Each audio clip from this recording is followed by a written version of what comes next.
ओम नमो भगवते वासुदेवाय। श्रीमद् भागवत महापुराण दशम स्कंध अध्याय 54। आज का प्रसंग है अहंकार और भक्ति का अंतर। श्री सुखदेव जी कहते हैं, परीक्षित, इस प्रकार कह सुनकर सबके सब राजा क्रोध से आग बबूला हो उठे और कवच पहनकर अपने अपने वाहनों पर सवार हो गए। अपनी अपनी सेना के साथ सब धनुष ले लेकर भगवान श्री कृष्ण के पीछे दौड़े। राजन, जब यदुवंशियों के सेनापतियों ने देखा कि शत्रु दल हम पर चढ़ा आ रहा है, तब उन्होंने भी अपने अपने धनुष का टंकार किया और घूमकर उनके सामने डट गए। जरासंध की सेना के लोग कोई घोड़े पर, कोई हाथी पर, तो कोई रथ पर चढ़े हुए थे। वे सभी धनुर्वेद के बड़े मर्मज्ञ थे। वे यदुवंशियों पर इस प्रकार बाणों की वर्षा करने लगे मानो दल के दल बादल पहाड़ों पर मूसलधार पानी बरसा रहे हों। परम सुंदरी रुक्मिणी जी ने देखा कि उनके पति श्री कृष्ण की सेना बाण वर्षा से ढक गई है। तब उन्होंने लज्जा के साथ भयभीत नेत्रों से भगवान श्री कृष्ण की मुख की ओर देखा। भगवान ने हंसकर कहा, सुंदरी, डरो मत। तुम्हारी सेना अभी तुम्हारे शत्रुओं की सेना को नष्ट किए डालती है। इधर गद और संकर्षण आदि यदुवंशी वीर अपने शत्रुओं का पराक्रम और अधिक न सह सके। वे अपने बाणों से शत्रुओं के हाथी, घोड़े तथा रथों को छिन्न भिन्न करने लगे। उनके बाणों से रथ, घोड़े और हाथियों पर बैठे विपक्षी वीरों के कुंडल, किरीट और पगड़ियों से सुशोभित करोड़ों सिर, खड्ग, गदा और धनुष युक्त हाथ, पहुंचे, जांघें और पैर कट कट कर पृथ्वी पर गिरने लगे। इसी प्रकार घोड़े, खच्चर, हाथी, ऊंट, गधे और मनुष्यों के सिर भी कट कट कर रणभूमि में लौटने लगे। अंत में विजय की सच्ची आकांक्षा वाले यदुवंशियों ने शत्रुओं की सेना तहस नहस कर डाली। जरासंध आदि सभी राजा युद्ध में पीठ दिखाकर भाग खड़े हुए। उधर शिशुपाल अपनी भावी पत्नी के छिन जाने के कारण मरणासन्न सा हो रहा था। न तो उसके हृदय में उत्साह रह गया था और न तो शरीर पर कांति। उसका मुंह सूख रहा था। उसके पास जाकर जरासंध कहने लगा, शिशुपाल जी, आप तो एक श्रेष्ठ पुरुष हैं। यह उदासी छोड़िए, क्योंकि राजन, कोई भी बात सर्वदा अपने मन के अनुकूल ही हो या प्रतिकूल ही हो, इस संबंध में कुछ स्थिरता किसी भी प्राणी के जीवन में नहीं देखी जाती। जैसे कठपुतली बाजीगर की इच्छा के अनुसार नाचती है, वैसे ही यह जीव भी भगवत इच्छा के अधीन रहकर सुख और दुख के संबंध में यथाशक्ति चेष्टा करता रहता है। देखिए, श्री कृष्ण ने मुझे 23 अक्षौहिणी सेना के साथ 17 बार हरा दिया। मैंने केवल एक बार 18वीं बार उन पर विजय प्राप्त की। फिर भी इस बात को लेकर मैं न तो कभी शोक करता हूं और न तो कभी हर्ष, क्योंकि मैं जानता हूं कि प्रारब्ध के अनुसार काल भगवान ही इस चराचर जगत को झकझोरते रहते हैं। इसमें संदेह नहीं कि हम लोग बड़े बड़े वीर सेनापतियों के भी नायक हैं। फिर भी इस समय श्री कृष्ण के द्वारा सुरक्षित यदुवंशियों की थोड़ी सी सेना ने हमें हरा दिया है। इस बार हमारे शत्रुओं की ही जीत हुई, क्योंकि काल उन्हीं के अनुकूल है। जब काल हमारे दाहिने होगा, तब हम भी उन्हें जीत लेंगे। परीक्षित, जब मित्रों ने इस प्रकार समझाया, तब चेदीराज शिशुपाल अपने अनुयायियों के साथ अपनी राजधानी लौट गया और उसके मित्र राजा भी, जो मरने से बचे थे, अपने अपने नगरों को चले गए। रुक्मिणी जी का बड़ा भाई रुक्मी भगवान श्री कृष्ण से बहुत द्वेष रखता था। उसको यह बात बिल्कुल सहन न हुई कि मेरी बहन को श्री कृष्ण हर ले जाए और राक्षस रीति से बलपूर्वक उसके साथ विवाह करें। रुक्मी बलि तो था ही, उसने एक अक्षौहिणी सेना साथ ले ली और श्री कृष्ण का पीछा किया। महाबाहु रुक्मी क्रोध के मारे जल रहा था। उसने कवच पहनकर और धनुष धारण करके समस्त नरपतियों के सामने यह प्रतिज्ञा की,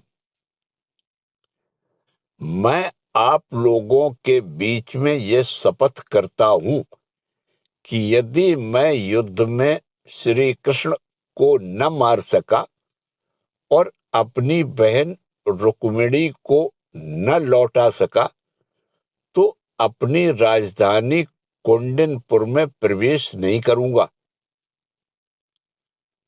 परीक्षित, यह कहकर वह रथ पर सवार हो गया और सारथी से बोला,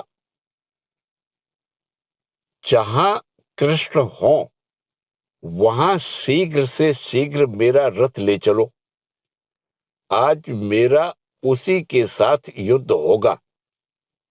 आज मैं अपने तीखे बाणों से उस खोटी बुद्धि वाले ग्वाले के बलवीर का घमंड चूर चूर कर दूंगा। देखो तो उसका साहस, वह हमारी बहन को बलपूर्वक हर ले गया है। परीक्षित, रुक्मी की बुद्धि बिगड़ गई थी। वह भगवान के तेज प्रभाव को बिल्कुल नहीं जानता था। इसी से इस प्रकार बहक बहक कर बातें करता हुआ वह एक ही रथ से श्री कृष्ण के पास पहुंचकर ललकारने लगा,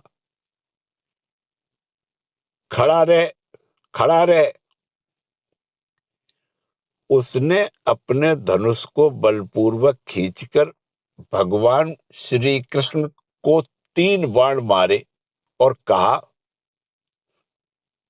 यदुवंशियों के कुल कलंक, जैसे कौआ होम की सामग्री चुराकर उड़ जाए, वैसे ही तू मेरी बहन को चुराकर कहां भागा जा रहा है?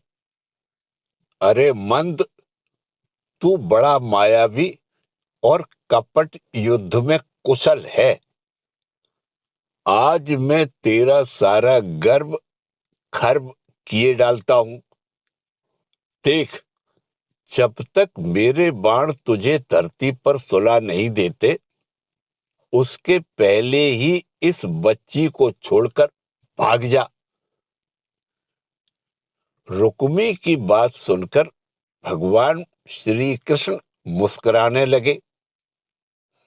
उन्होंने उसका धनुष काट डाला और उस पर 6 बाण छोड़े। साथ ही भगवान श्री कृष्ण ने 8 बाण उसके 4 घोड़ों पर और 2 सारथी पर छोड़े और 3 बाणों से उसके रथ की ध्वजा को काट डाला। तब रुक्मी ने दूसरा धनुष उठाया और भगवान श्री कृष्ण को 5 बाण मारे।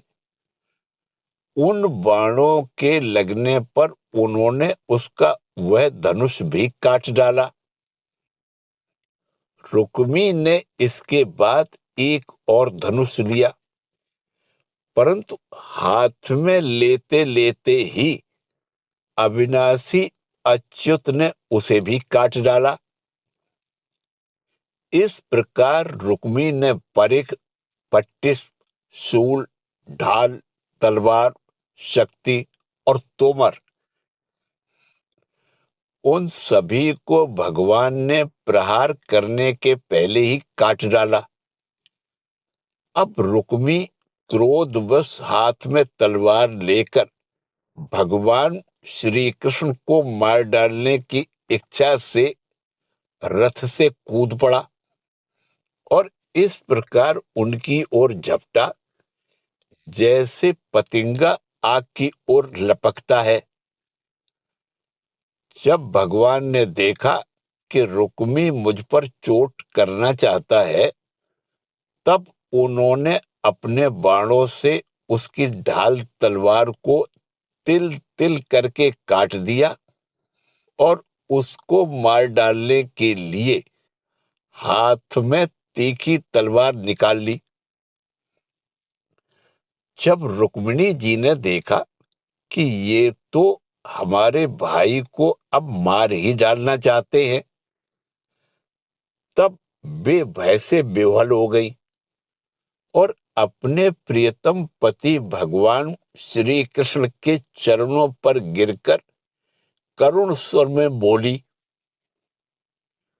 देवताओं के भी आराध्य देव जगतपते, आप योगेश्वर हैं। आपके स्वरूप और इच्छाओं को कोई जान नहीं सकता।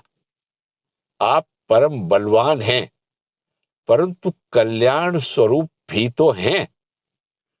प्रभो, मेरे भैया को मारना आपके योग्य काम नहीं है। श्री सुखदेव जी कहते हैं, रुक्मिणी जी का एक एक अंग भय के मारे थर-थर कांप रहा था। शोक की प्रबलता से मुंह सूख गया था, गला रुंध गया था। आतुरता बस सोने का हार गले से गिर पड़ा था और इसी अवस्था में वे भगवान के चरण कमल पकड़े हुए थी। परम दयालु भगवान उन्हें भयभीत देखकर करुणा से द्रवित हो गए। उन्होंने रुक्मी को मार डालने का विचार छोड़ दिया। फिर भी रुक्मी उनके अनिष्ट की चेष्टा से विमुख न हुआ। तब भगवान श्री कृष्ण ने उसको उसी के दुपट्टे से बांध दिया और उसकी दाढ़ी, मूछ तथा केस कई जगह से मोड़कर उसे कुरूप बना दिया। तब तक यदुवंशी वीरों ने शत्रु की अद्भुत सेना को तहस नहस कर डाला। ठीक वैसे ही जैसे हाथी कमल वन को रौंद डालता है। फिर वे लोग उधर से लौटकर श्री कृष्ण के पास आए तो देखा कि रुक्मी दुपट्टे से बंधा हुआ अधमरी अवस्था में पड़ा हुआ है। उसे देखकर सर्वशक्तिमान भगवान बलराम जी को बड़ी दया आई और उन्होंने उसके बंधन खोलकर उसे छोड़ दिया तथा श्री कृष्ण से कहा, कृष्ण, तुमने यह अच्छा नहीं किया। यह निंदित कार्य हम लोगों के योग्य नहीं है। अपने संबंधी की दाढ़ी मूछ मूड़कर उसे कुरूप कर देना, यह तो एक प्रकार का वध ही है। इसके बाद बलराम जी ने रुक्मिणी को संबोधन करके कहा,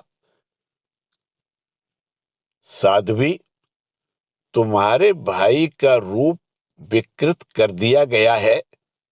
यह सोचकर हम लोगों से बुरा न मानना, क्योंकि जीव को सुख दुख देने वाला कोई दूसरा नहीं है। उसे तो अपने ही कर्म का फल भोगना पड़ता है। अब श्री कृष्ण से बोले,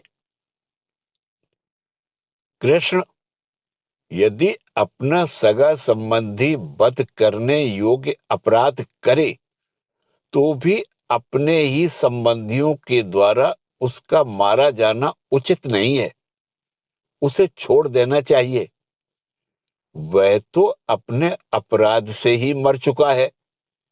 मरे हुए को फिर क्या मारना। फिर रुक्मिणी जी से बोले, साध्वी, ब्रह्मा जी ने क्षत्रियों का धर्म ही ऐसा बना दिया है कि सगा भाई भी अपने भाई को मार डालता है। इसलिए यह छात्र धर्म अत्यंत घोर है। इसके बाद श्री कृष्ण से बोले,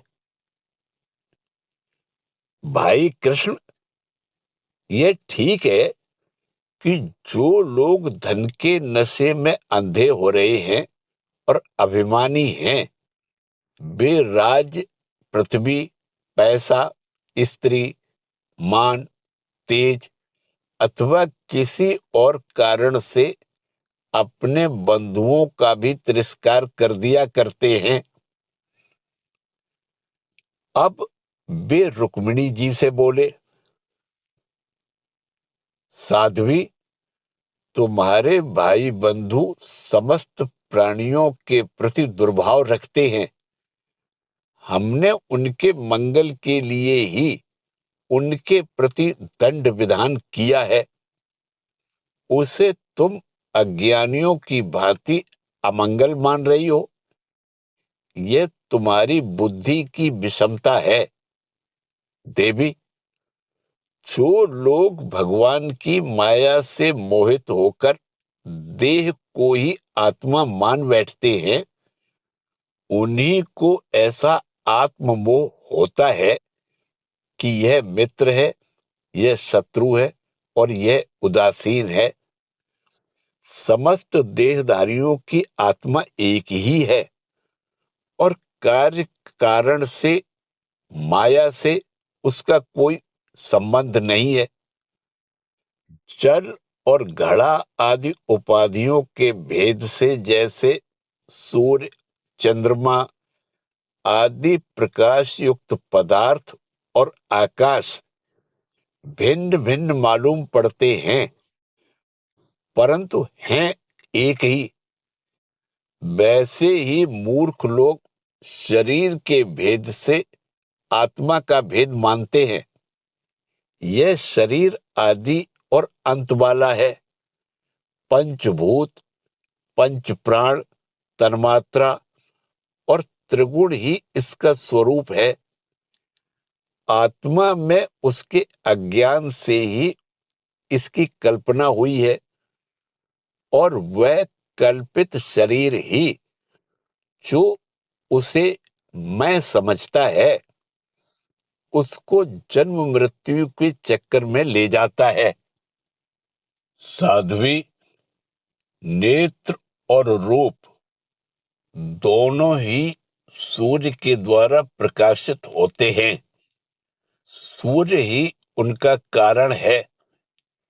इसलिए सूर्य के साथ नेत्र और रूप का न तो कभी वियोग होता है और न संयोग। इसी प्रकार समस्त संसार की सत्ता आत्म सत्ता के कारण जान पड़ती है। समस्त संसार का प्रकाशक आत्मा ही है।